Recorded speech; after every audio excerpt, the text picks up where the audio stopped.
You've already seen several videos about AI. So here's my spiel on it.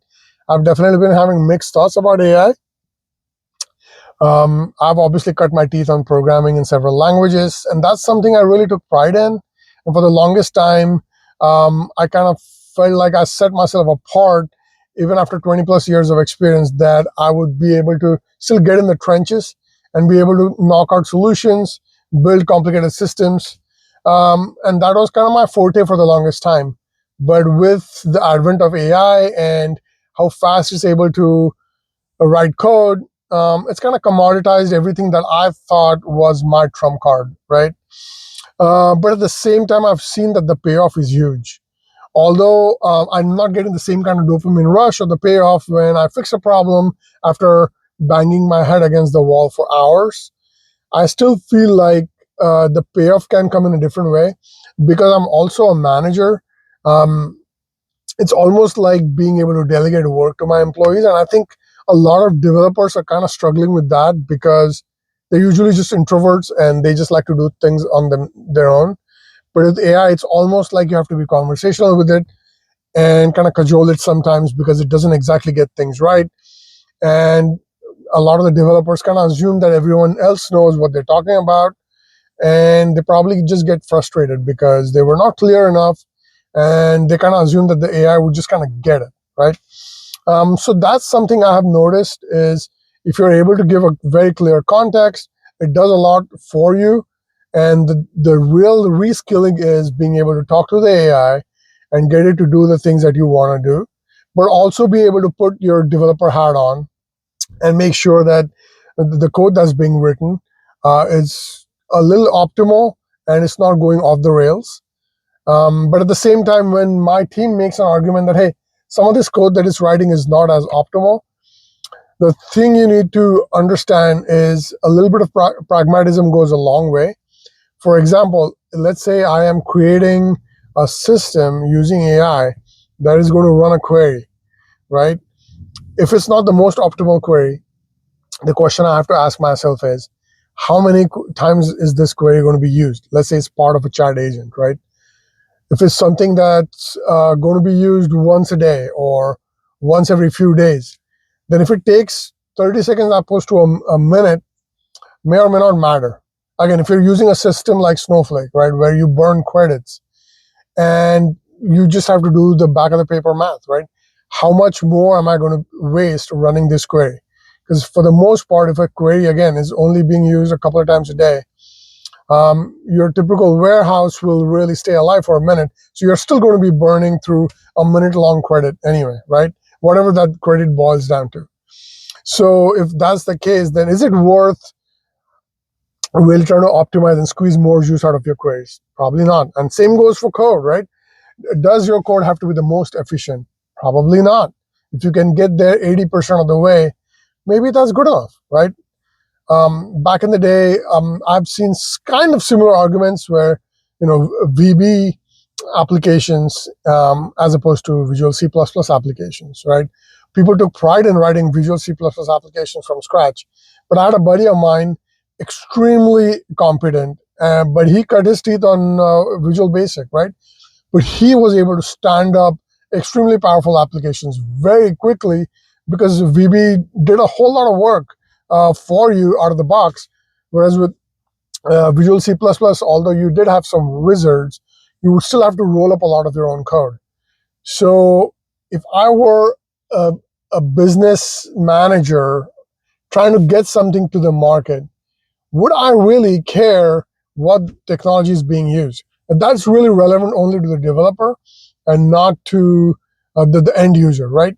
So if I can stand up a chatbot that quickly shows you value, and suddenly you don't need to rush to IT to get every little thing done, but the chatbot can do a lot of the common tasks for you, maybe I'm willing to loosen my purse strings a little bit and say, hey, look, I'll pay for running some of this AI stuff, and I'll pay for the tokens, right?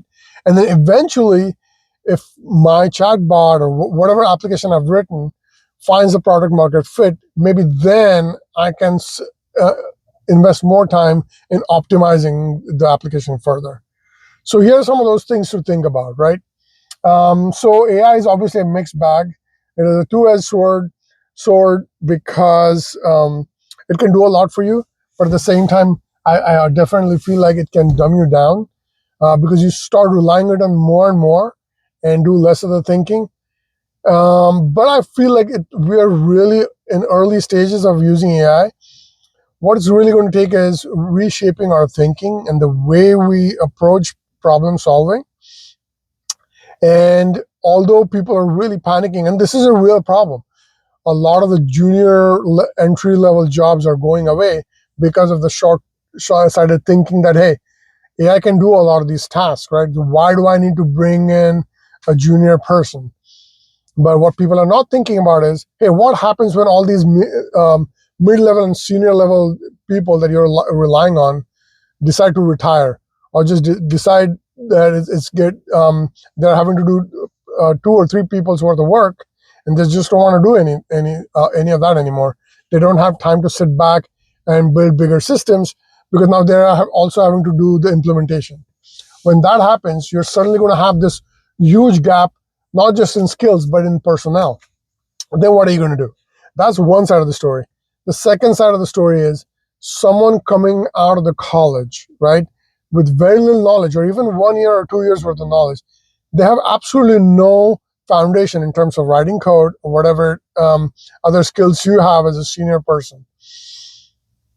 If they start their career with AI, they're going to be able to think differently because AI was table stakes for them.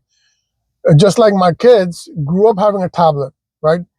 So the applications my kids will build will be far different than what I would have built because I never had a tablet, right?